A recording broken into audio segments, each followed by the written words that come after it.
everybody. Hi, friends. Well, from beautiful, if way too hot, Salt Lake City, Utah. It's Thank God I'm Atheist. Where we, a couple of goofballs, atheists, try to make sense of religion and politics and current events in these increasingly fascist United States.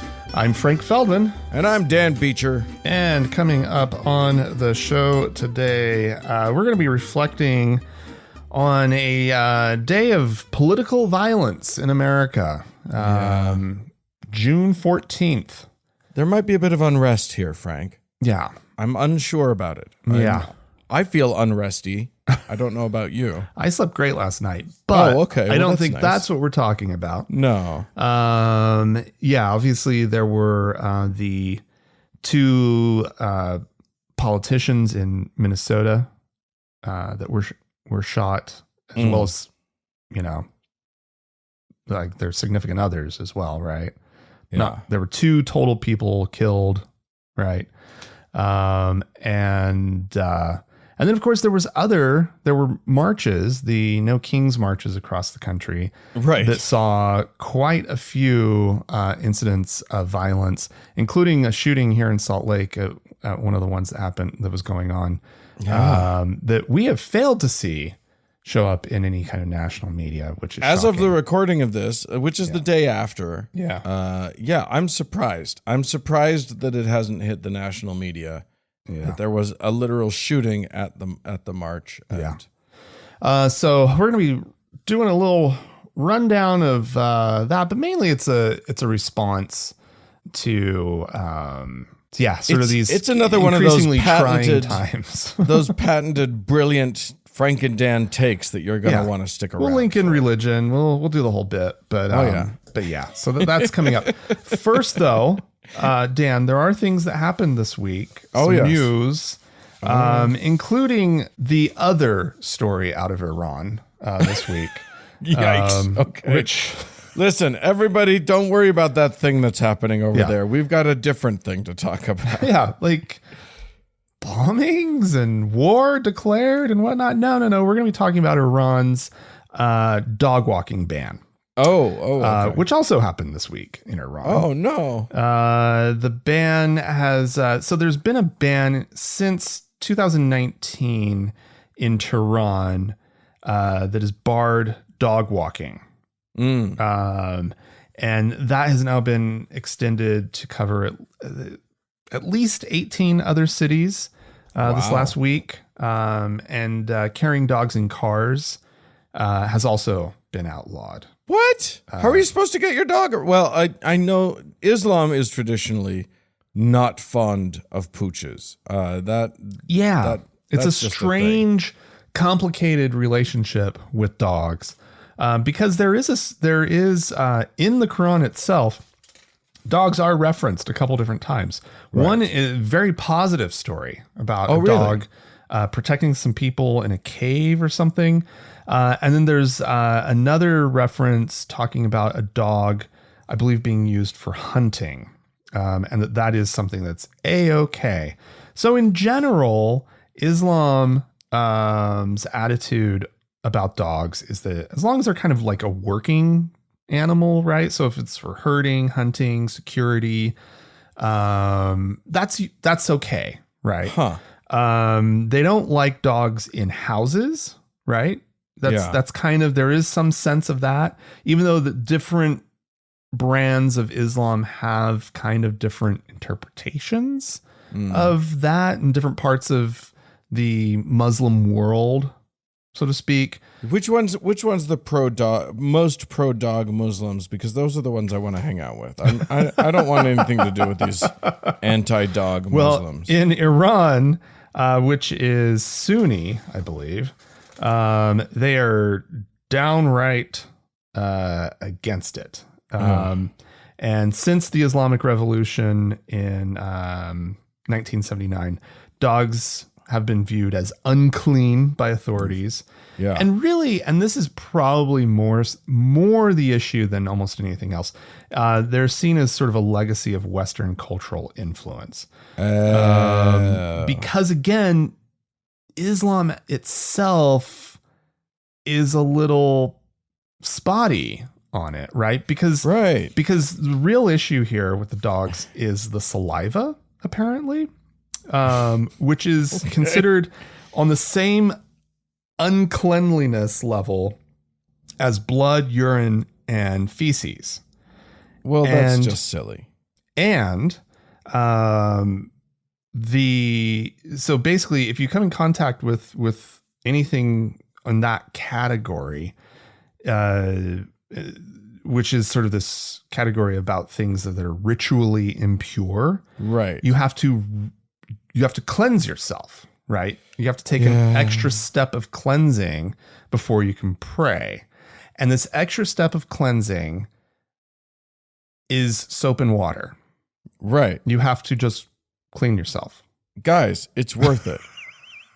Like, dogs are great. What's your problem? So let's think about blood, urine, and feces. These are just like, they're kind of part of human life, right? Yeah. These are things that you're going to have to be dealing with on some, if you poo, you have to wash your hands, soap and water. This is a good rule. Yeah. That's a great thing, right? Yeah. Let's just look, anything that encourages better hygiene, I'm all for it. Your dog comes over and slobbers all over you.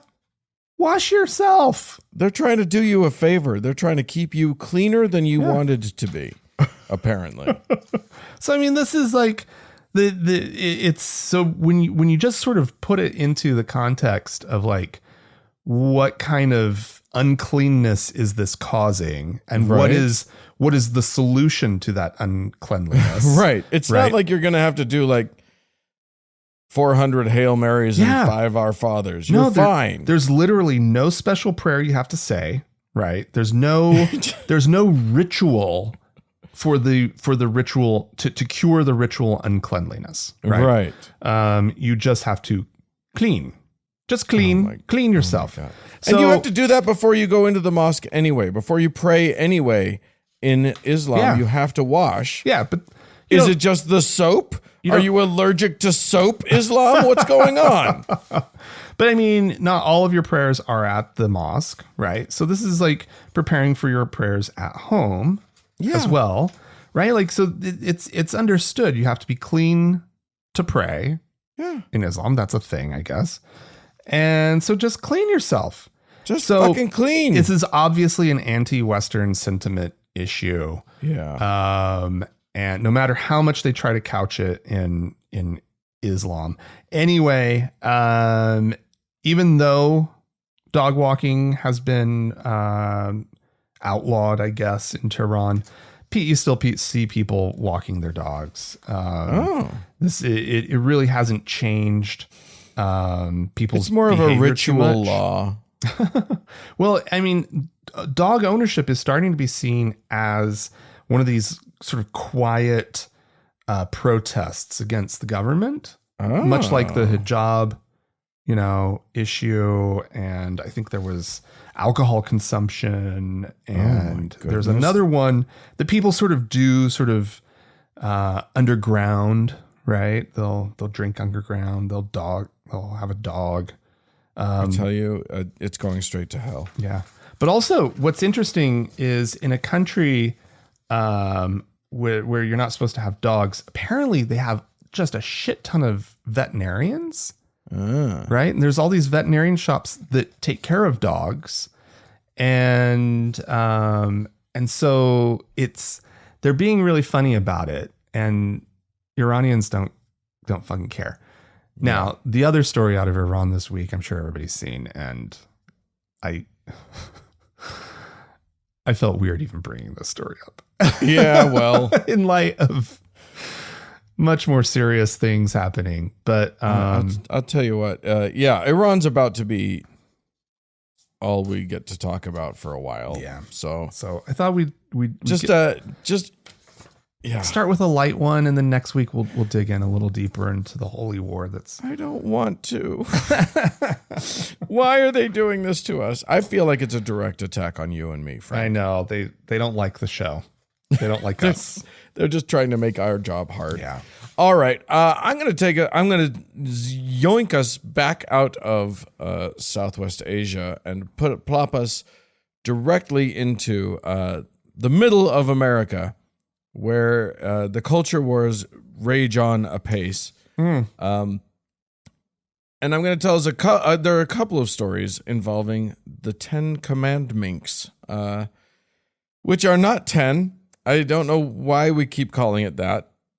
You can separate it into 10 if you want to, but actually in the Bible, the only thing that's labeled the 10 words or the 10 commandments is a totally different set of commandments. So, oh no, I don't know why. This is whatever.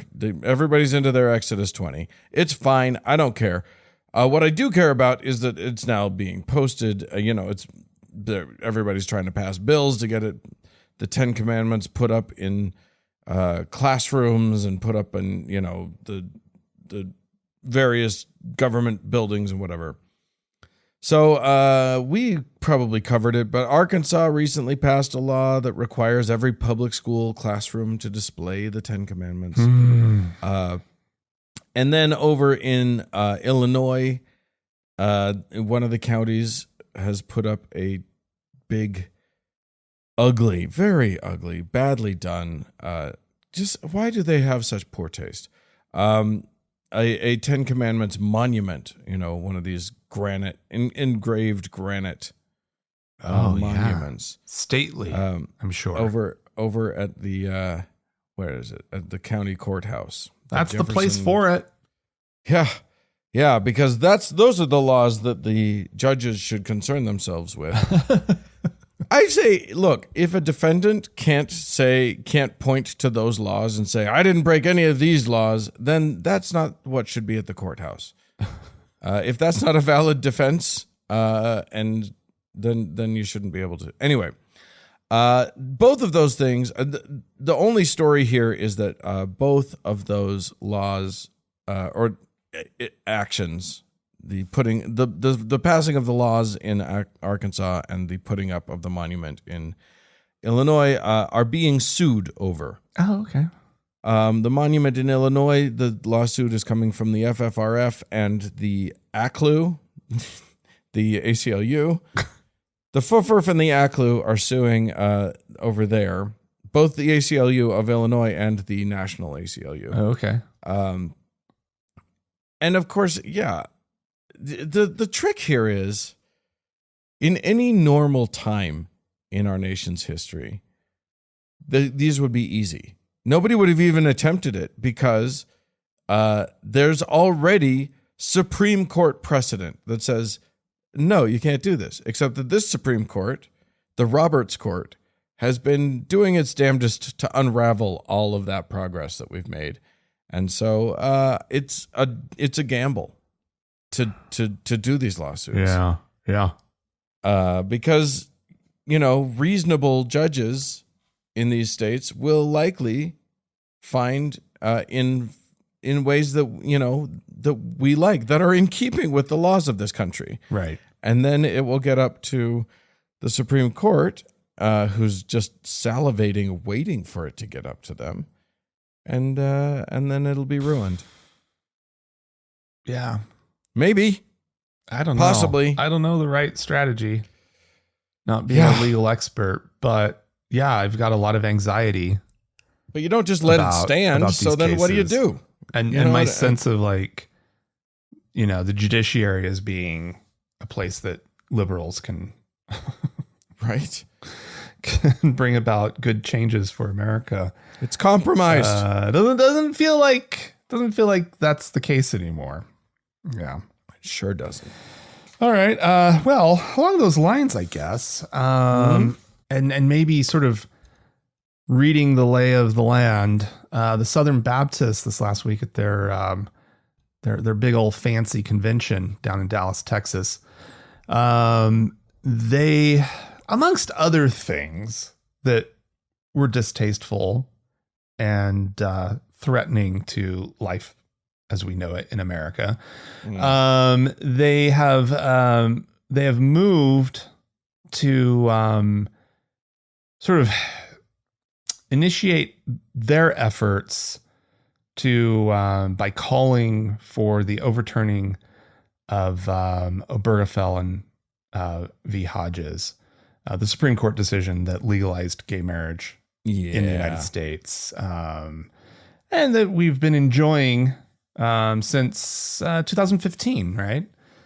Yeah. Remarkable. It's been 10 years. That's crazy. And guess what? The country hasn't well, I was about to say the country hasn't fallen apart. Wait a minute. But the Hold country on. may actually be falling apart. What has happened in that time, in that interceding time period? That they are right, that Obergefell? No, obviously not. We have so many happy and unhappy gay marriages, as is our right. And exactly. Gay people have the right to be miserable in their marriage, just like the rest of us. And but anyway, they're doing this at a time when gay marriage enjoys like 70% support in the United States of Americans supporting it. Polling is really great on gay marriage, and should remind everybody that 36 states had already legalized some version of same-sex marriage, including our idiot state, against their will, but it still happened. Yeah, at the time of the ruling. But it's also important to remind people that Roe v. Wade had, or I guess more sort of the idea of people having some access. If you ask the question in a very specific way about having some access to abortion care, right before Roe v. Wade fell, it was in the high 60s, I think, of percentage support amongst Americans for the right to abortion. So just having the majority of the American people on board does not mean that these anti-democratic douchebags won't be fighting against our rights. Yeah, and might get their way. And might actually get their way. Yeah, that just because the American populace as a whole is against them, that does not guarantee or even imply that they won't get their way. Yeah, and so I think it's just really important, even though I don't necessarily feel perfectly safe in my marriage in terms of it's gay marriage being, forever legal. But I live in a country where generally as, a cisgender gay man, I feel pretty safe. I feel pretty good. Right. Yeah. And I know that there's a lot of privilege to that. And that's not the experience of the entirety of the LGBTQ plus, community. That not everybody feels that level of safety and security. Right. But I think we may be kind of foolish, those of us who do feel that safety, right, and that security. Yeah, it might be. It might not be quite as secure as we had hoped. Because the Southern Baptists have declared that they're coming after us, and they're not going to be the only ones. No, right? But they are fringe, and we should be careful to delineate that they are.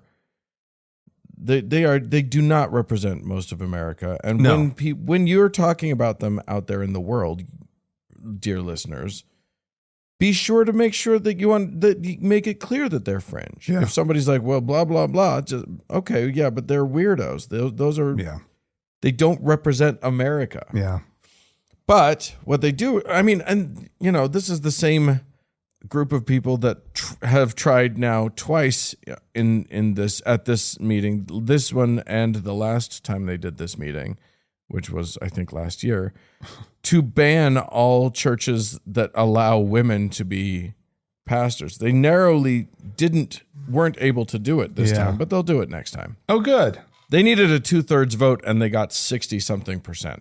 Ooh. So they're getting there. Alrighty.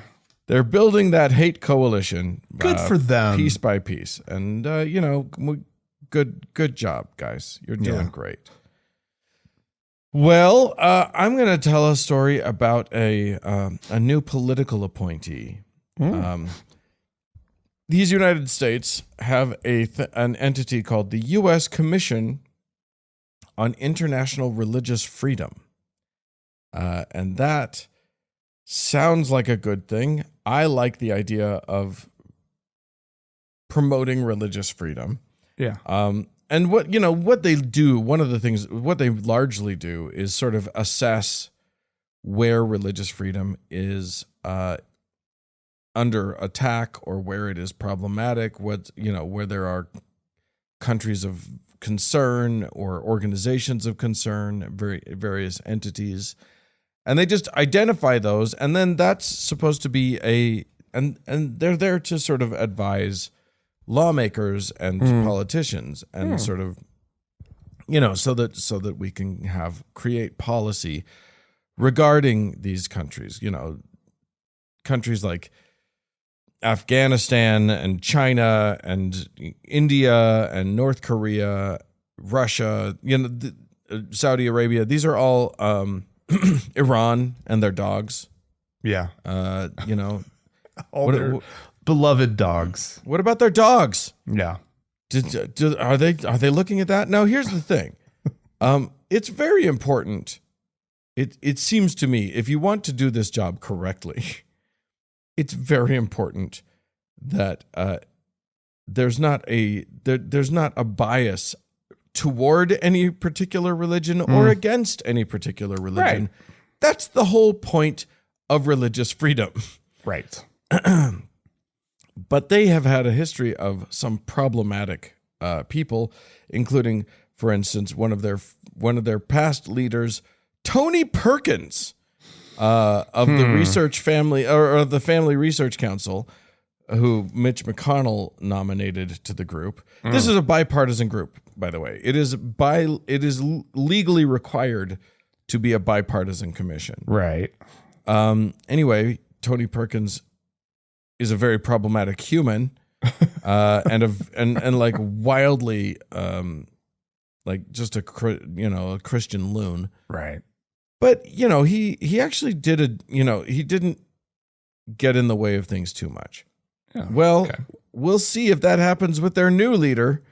Speaker Mike Johnson has nominated former House of Representatives rep Vicky Hartzler from, I think, Missouri. Yeah, she's from Missouri, to be the new leader. She is a full-on Christian nationalist. Like literally, like if you want to get a sense of where she's at, she broke into tears while talking about a bill that was going to protect same-sex marriages by repealing the Defense of Marriage Act. It made her cry. Yeah. I mean, that's how deeply felt her hatred is. It brings her to tears. It brings her to tears. She hasn't cried over anything actually sad or funny in years. But as long as it's hateful, as long as gay people are getting to like live normal lives and not hurt anybody, she is going to be tearfully upset. She's just like literally. She's so bad. There was one clip that Hemant Mehta posted of her that said, I mean, he was posting a Right Wing Watch thing, but it was she basically said that if school, she was complaining that schools were starting to like teach kids mindfulness and yoga and meditation. Yeah. She was complaining because those are Buddhism and Hinduism things. And they should just tell the kids that Jesus loves them and has a plan and a purpose for their life. And that's then the enough. Mental health will all be all right. Because it clearly has worked for her. Yeah, her mental health looks Spit spot. Perfect. Oh, golly. So yeah, that's who's going to be in charge of the United States' view of religious freedom in the world. Well, I don't see what could go wrong. Yeah, I mean, I guess it's not the U.S. Commission on Curing Cancer, so I guess we can No, hope. that's being run by RFK Jr. We're in great shape. Yeah. Oh, great. All right. Well, here's some people who she might get along with great, Dan. Oh, good. The Pillans, Joshua and Rachel Pilland, Okay. of Michigan. I'm pretty sure we talked about this like 6 years ago when they were charged with manslaughter, charged and convicted for manslaughter of their 3-day-old baby girl. Oh God. Who they had birthed at home, and they had a midwife. She did most of the work on that one. Well, fine. He was encouraging. Yes. He was there. He was holding hands and boiling water. Don't you boil water? It's a thing to do. And so so they had a midwife. They did the whole thing, right? From the sound of it, as far as like home births go, sounds like they did it okay. This midwife sounded like she knew what she was doing. Okay. She came back for a check-in the day after the child was born, and she looked at the kid who was jaundiced and said, "You need to take this child in for immediate medical care." Yeah. And they were like, no. The mother insisted that the child, Abigail was her name, was fine. And that, quote, God makes no mistakes, she said. Oh dear. But that one's so dumb and easily refuted. Like you've never met anyone who died of a disease before? Well, these are like Christian Scientist types. The article doesn't say that they are specifically Christian Scientists, but these are people who believe in faith-based healing. I know. And so the mistake, I guess, so what we hear is God makes no mistakes. And we're like, well, but he clearly must have, because he made your child sick, right? Which is a clear mistake. And from their perspective, they're seeing it as, well, the child's sick, therefore the child is supposed to be sick. Yeah, exactly. Right. Okay. And so they pray, they do all their nonsense. The child died the day after. So on, I guess, day 3. And instead of calling the midwife even, or better yet, the authorities, they decided to have a prayer vigil and to pray for resurrection. Oh, yes, I do remember this one. Oh, and Lord. After 9 hours of praying, apparently her brother sort of learned about the fact that his niece had died. Yeah. And so he was the one who called the police, who came out and confirmed, yes, the child's dead. Not resurrected. And apparently the dad told the police that he believes that God will believe any medical issues, and that they will, quote, walk it out. Right. As though somebody had rolled their ankle. Right. Just walk it out. No, this is a dead baby. There's no walking it out. Yeah. Right. And so, she couldn't walk. Right? No. Yeah. Like even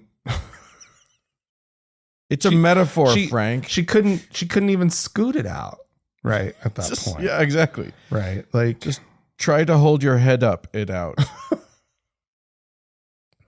It's so fucking sad, Dan. Anyway, he said that he would not have done anything different. Right. And of course. if I had a choice between putting my daughter in the hands of men with the best of intentions and highest skill set in the world, I'd still put my daughter's life in the hands of my Lord, Savior, Jesus Christ. Well, anyway, so they were charged and convicted of manslaughter. That happened 2019. The judge ruled that they could still be, that higher charges could still be, Brought against them. Yeah. And so, so the authorities did. Okay. And so they have now been found guilty of first and second degree. Second degree murder and first degree child abuse. And they've both been ordered to serve a minimum of 20 years in jail and as many as 45 years. And, but in the meantime, right, here's what we wouldn't have told you 6 years ago. We probably told you that their other children, because there were other children, had been, I think 2 other children before Abigail, that they had been taken away and were in with people who would care for them. Would give them medical assistance if they needed it.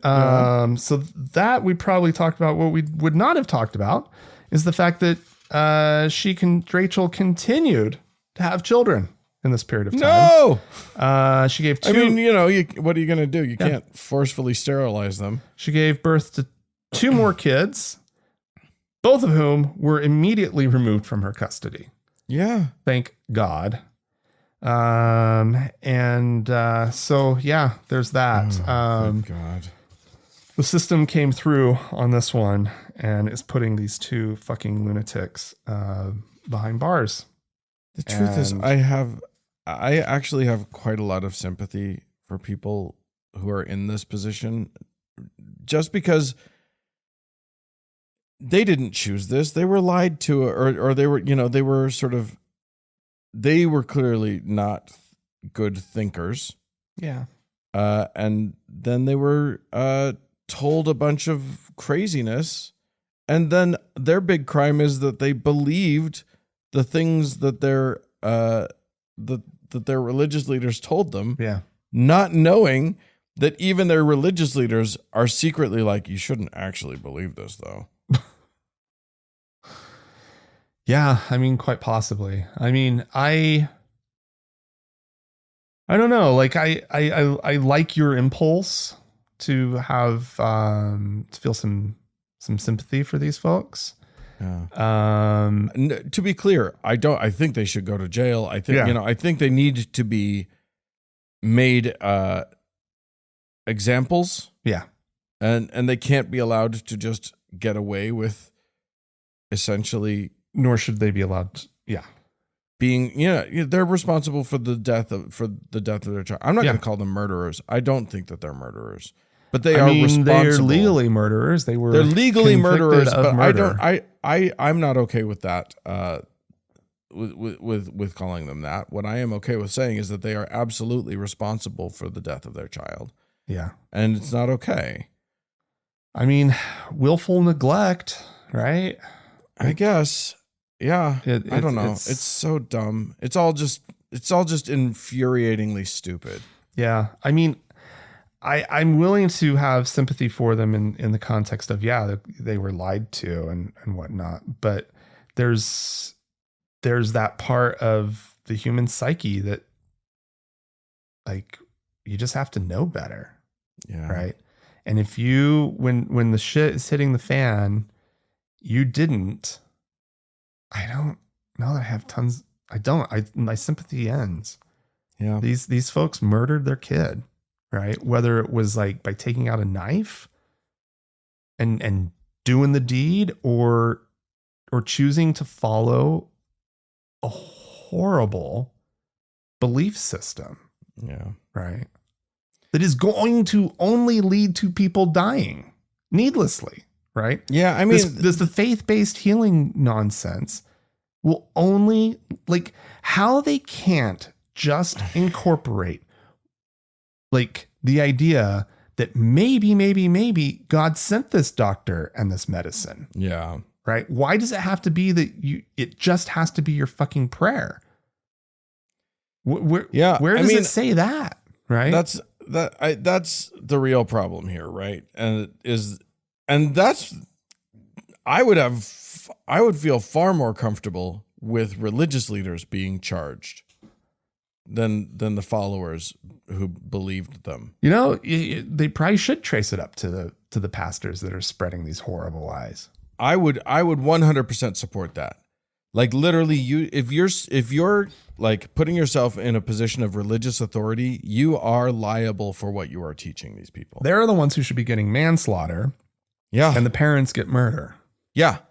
I agree with that. I don't know how that works legally. It will never, ever happen. That is a non-starter from the beginning, but it should. Should. All right. I'm going to close this off.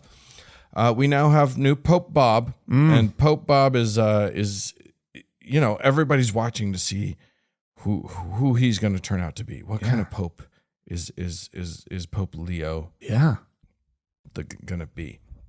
Well, here's one thing, and this is a thing that I love, because we're not talking about young people here, but Pope Leo is apparently very concerned with AI, and wants the Catholic Church to be really looking into it, prioritizing looking into this AI phenomenon. Now, he's not wrong. We all need to be watching very carefully what's going on with AI as it becomes the thing that takes over all of our lives and tricks us all into killing each other or whatever. Oh my gosh, have you seen how good it is at just creating fake people saying things? Anyway, I'm very worried. Do not believe any video that you see ever again for the rest of your life. If you're not talking to someone live and in person, it's all fake. Everything's fake now for the rest of eternity. Anyway, Pope Leo's very concerned about it too, and has named Monsignor Resno Pegoraro, nailed it, Chancellor of the Academy. I don't know why this counts as anything. Why this has to do with AI? The Pontifical Academy for Life, which is a sort of Catholic think tank that was started, I think, by Pope John Paul II. Mm-hmm. It was started, as the name might imply, as an anti-abortion or a look into the abortion thing. Okay. Think tank. Okay. And has since evolved. So for the last long while, they've been all about sort of bioethics in general. Okay. The field of bioethics in general. Uh-huh. And now, apparently they're looking into AI and AI ethics. Pope Francis did a call for ethics in AI. Uh-huh. Which is good. Like, we need strong ethical boundaries for AI. Not that any of the creators of large language models are actually implementing any ethical boundaries to speak of. Lord knows, we can't trust Elon to be like, oh yes, we need to really constrain Grok to be ethical. Yeah. So I have no delusions that any real ethics are going to make their way into AI before it becomes a sentient being or whatever.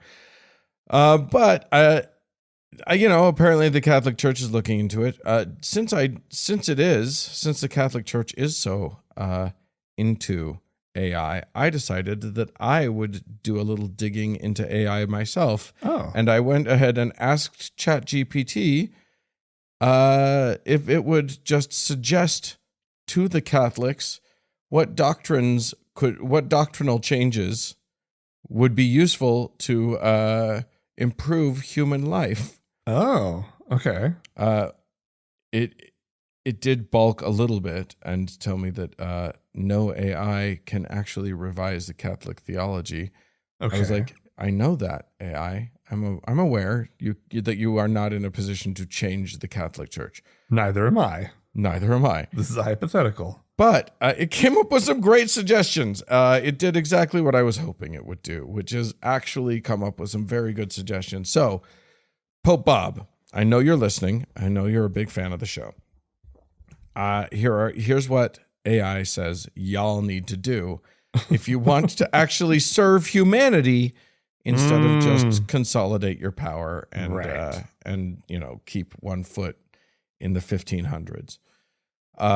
The first thing it came up with, interestingly, was ecological responsibility as a core moral obligation. Okay. Yeah. Okay.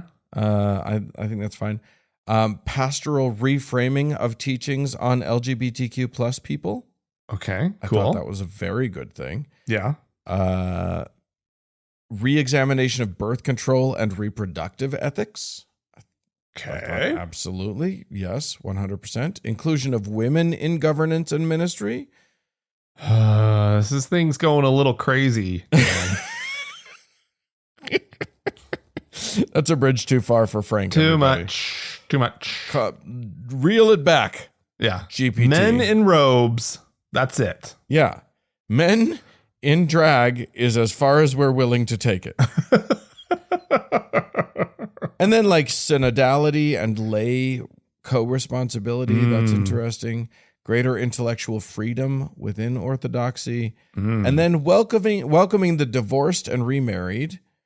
This thing knows the Catholic Church. It knows it well. Mental health and as a theological priority. I think that's interesting. Condemnation. This one was interesting to me. Condemnation of the death penalty and structural injustice. Okay. I thought that was interesting. And interreligious and secular dialogue. Yeah.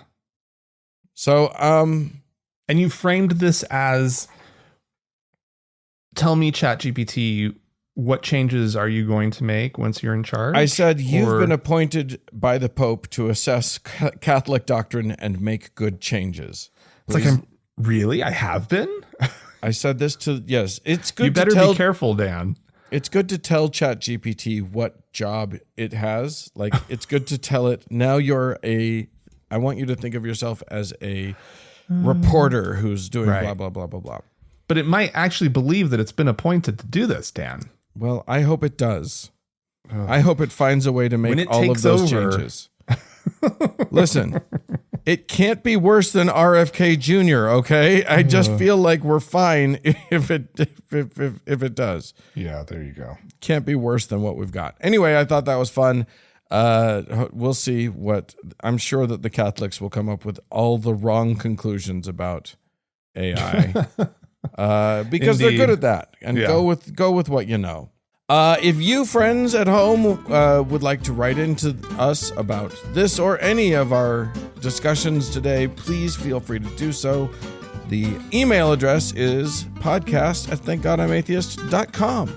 Or call and leave us a voicemail message. The telephone number is 424-666-8442. Stick around. There's more show coming up.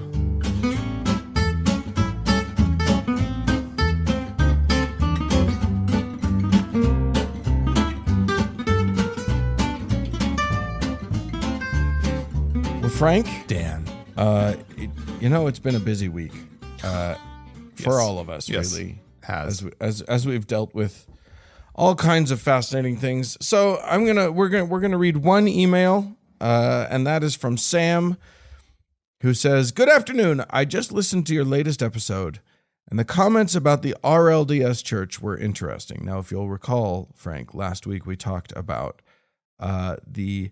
what's formerly called the Reorganized Church of Jesus Christ of Latter-day Saints, or RLDS, but is now called the Community of Christ. And they are Mormon. They are another sort of iteration of Mormonism, but they're different. And they ordain women, and they affirm gay folks and all sorts of things. They're like bizarro Mormonism. Sam goes on to say, back when I was Mormon, there was a couple in my ward that divorced because her husband went to join the RLDS church. Oh, wow. the fascinating thing I learned from him, and part of his reason for leaving the mainstream Mormon church, is that the RLDS continue to add to their scriptures. They add sections to their Doctrine and Covenants as modern-day revelation continues.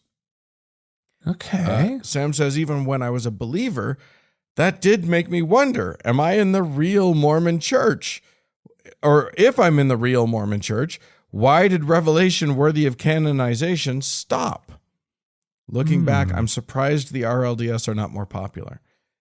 It's a good point, because Mormons do believe in modern day revelation. Like, that's a huge deal to them. Yeah. But they've stopped canonizing it into scripture.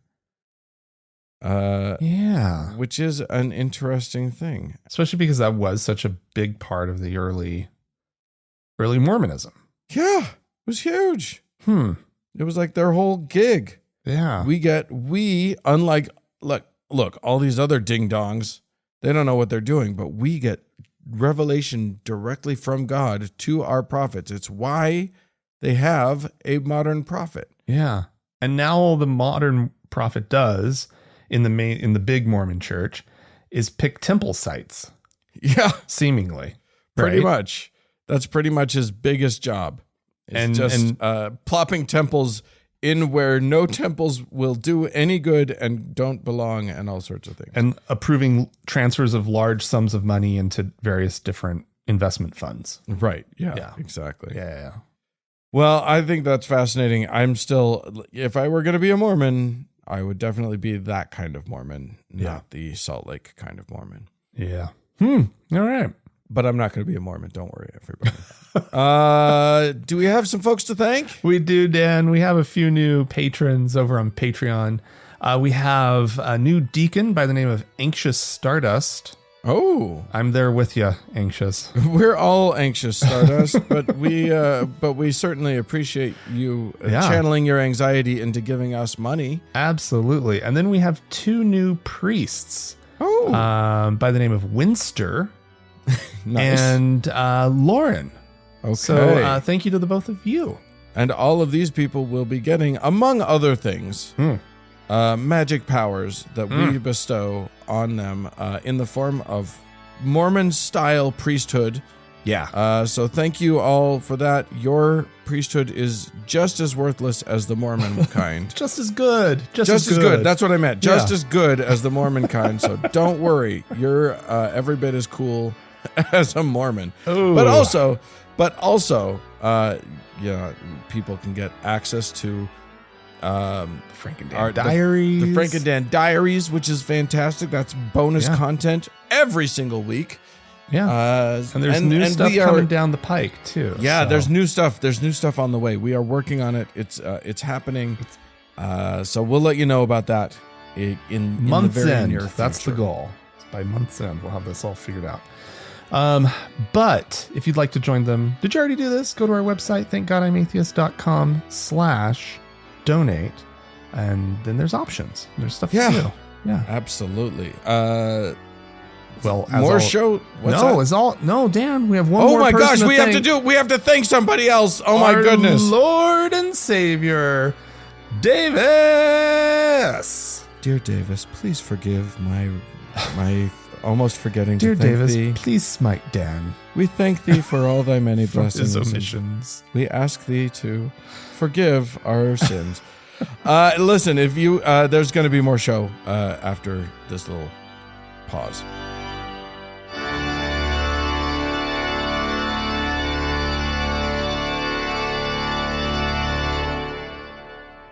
Well, Frank, Dan, I think you'll remember that for us it was yesterday. It was just yesterday for us. For our listeners, a few days ago. Yeah. It was quite a day. It was a day here in the United States where our dear leader, our emperor, our king, decided to throw himself a big military parade. Yeah. For his birthday. That nobody except a squeaky tank showed up to. Oh my God. It's like, can we just pause and just say how delightful it is that he hated his parade. That he spent. Have you seen the video of him sitting there so mad? Just hating every minute of it.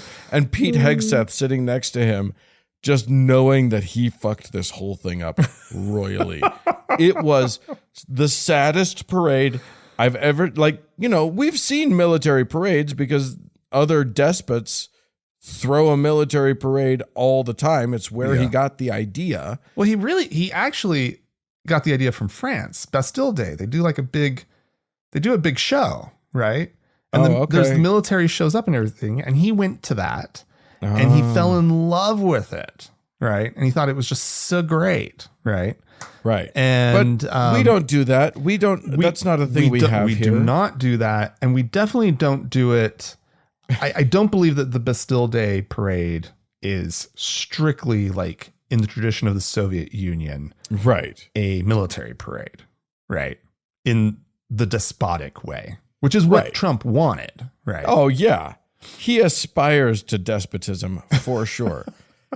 And so yes, it was our military doesn't know how to do that. We've never done it really. We've done 3 of them and they've all been in celebration of the completion of a war. Right. Right. And so, yeah, not only do we not know how to do them, no one was enthusiastic about this. Nobody was trying. Did you see the video of these soldiers marching? If there's one thing so our soldiers should know how to do, it's march in step. And they just weren't. Yeah. They wanted nothing to do with any of this. They were mad.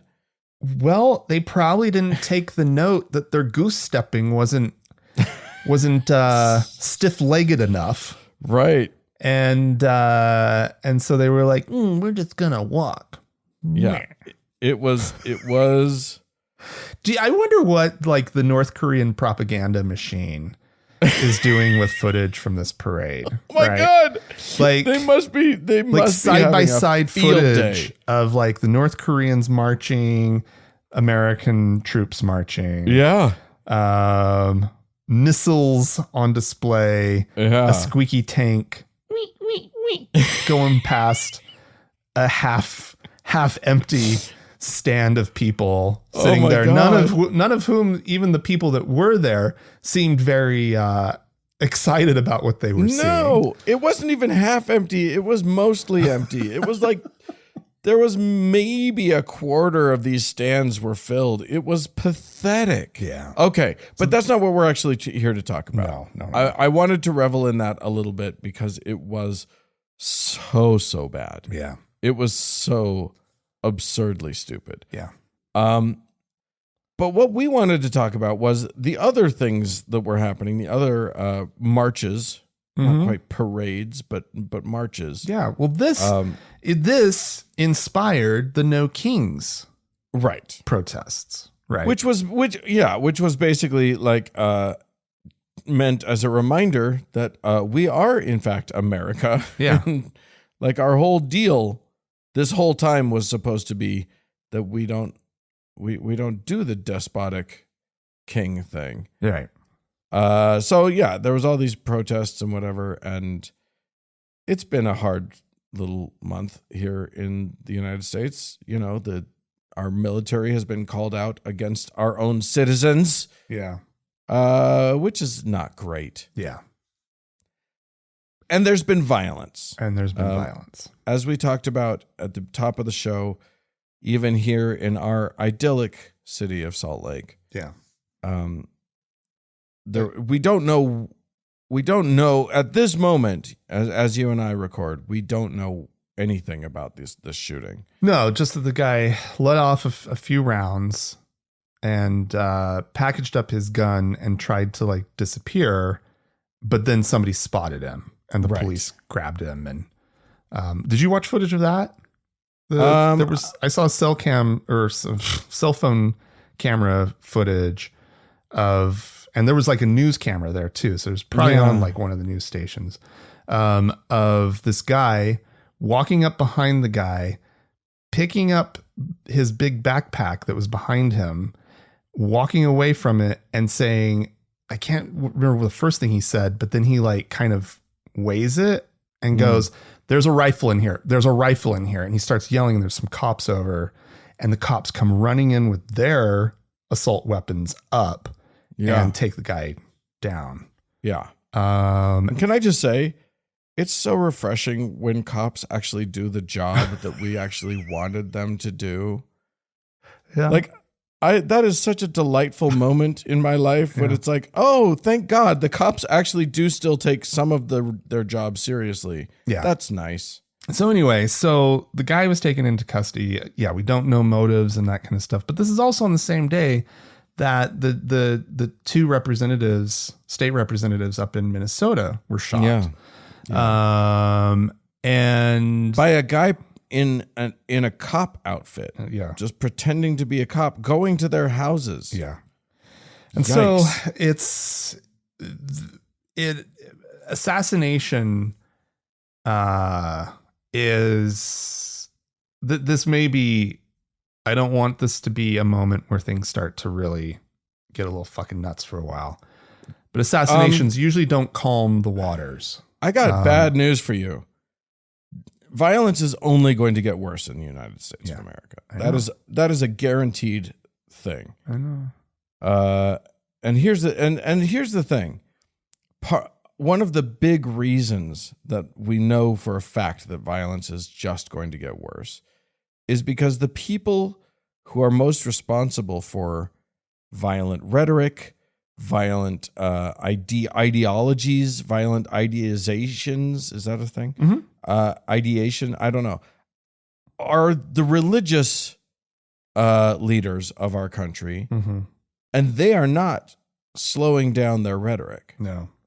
They are ramping it up. Like their whole thing is that they are at war with the bad guys, who I guess are us.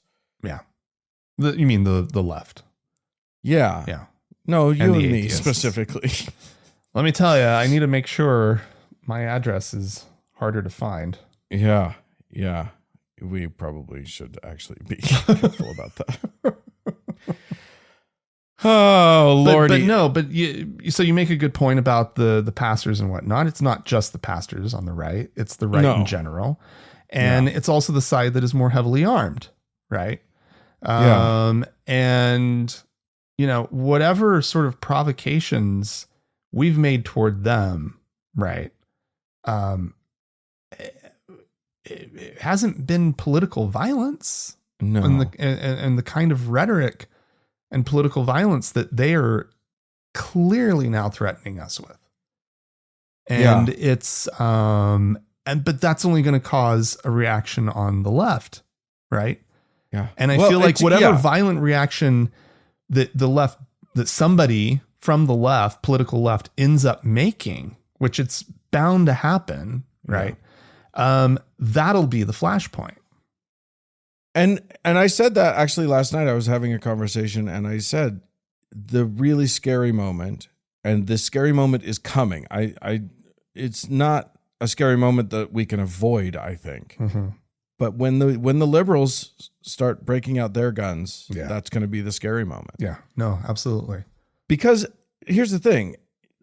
All of this violent rhetoric about who's evil and how the enemy is about is now turning into, we got to get out these illegals. We got to da-da-da. And that's who they're targeting. And the thing that's going to make the left violent is the fact that, ICE is coming in and raiding people's homes and taking their families and kidnapping their families without due process. I'm sorry, if that happens to my family, I'm going to get violent. Like, I don't condone it. I don't think that it's right. But that's where we're at. It's like they have fulfilled their own prophecy. They have created a self-fulfilling prophecy, and they are fulfilling it. Yeah. And it's going, and violence is the only possible place it can go. That's scary. Yeah, I just Did you and I plan a good ending to this? No, Dan. We need a better ending. We need to have something hopeful Okay. to give to the people. I'm gonna ask ChatGPT. ChatGPT, help us out. We need How help. does this end well? Please guide us, ChatGPT. Oh my God, our AI overlords need to really. They need to step in now. Get to work. The alien invasion needs to happen now. Oh, anything. Right? Anything. Like, this is the moment. This is when we need because, like, if they're hostile, we've got all these riled up conservatives. They'll refocus their energy, right? Yeah. And they'll fight off the aliens. And if they're really nice, they'll just shut them down. It'll be like in that old black and white movie where all the guns like dissolve and disappear. Well, again, we should be clear that we are literally, in spite of everything I just said and we just said, we are advocating for nonviolence. Absolutely. We are advocating for peaceful protest. Yes. And that is the way to go. And frankly, most of the violence so far, most of the protest, all of the protest has basically been largely nonviolent. Yes. Maybe a little bit of violence against vehicles. Little vehicular violence has happened. Yeah, which you don't want any of it because it's all bad visuals, right? Yeah, you want it to just doesn't show up. You want the crowds, and you want it to be peaceful. Yeah. The problem is that there are people who do show up who have their own sort of agenda and who don't necessarily agree with that. Right. Right. And who will agitate and who will push. Right. But and then they're always the ones that make the whole thing look bad. But it doesn't mean that you should stop showing up. In fact, the numbers need to get even more intense. Well, and more people need to be showing up. And that's the good news, is that people are showing up. Have you seen the videos of like how many people came to all of these rallies? Because it's insane. It doesn't look anything like Trump's stupid little sad parade. It was millions of people across Especially if you look at places like Boston where like 1 in 10 people showed up. Yeah. Seemingly. Or Philadelphia where like the comment sections of all of the videos about Philadelphia were like, there's no way Trump won this state. Wow. Yeah. Because it's very like it is the line of people walking, holding signs just keeps going. It never stops. It is remarkable. Yeah. So yes, we must carry on. We must continue in the fight. Yeah. And no, let's not use violent language. We must continue in our pursuit of justice. Yeah. It can be a struggle. Can it be a struggle? Sure. Can we struggle against fascism? Yeah. Because it is. It's a fucking struggle. I'm struggling, obviously. Yeah. Anyway, we love you. I want to hear what our listeners have to say about all of this. Do you feel more hopeful, less hopeful? Are we Pollyanna? Are we not? Or are we not Pollyanna enough? Maybe not Pollyanna enough. Are we too sanguine or too? Are we too much that old woman in the bed who Pollyanna helps kick the morphine addiction? Are we too much of her? Oh, you remember you remember that movie well. I don't think Pollyanna. I don't think I've ever seen the movie Pollyanna. I'm confusing a few movies. That might. I think what we can definitely conclude, Frank, is that you and I are the old lady in the bed. I don't know what that means, but we are that old lady, 100%. Oh, that Pollyanna. God dang it. Hate that girl. So chipper. With those ugly curls. Get those out of here. All right. Well, Haley Mills friends, thank you so much for listening. Please feel free to write into us, podcast at thankgodimatheist.com, and share your feelings and your views. Or, call and leave us a voicemail message. Yes. The telephone number is 424-666-8442. To support the show, go to thankgodimatheist.com/donate. This episode was edited by Roger Gowdy, and music was provided by the Red Rock Hot Club and Gordon Johnston. Thanks to all y'all for tuning in. We sure do appreciate you. Thanks so much. Bye-bye.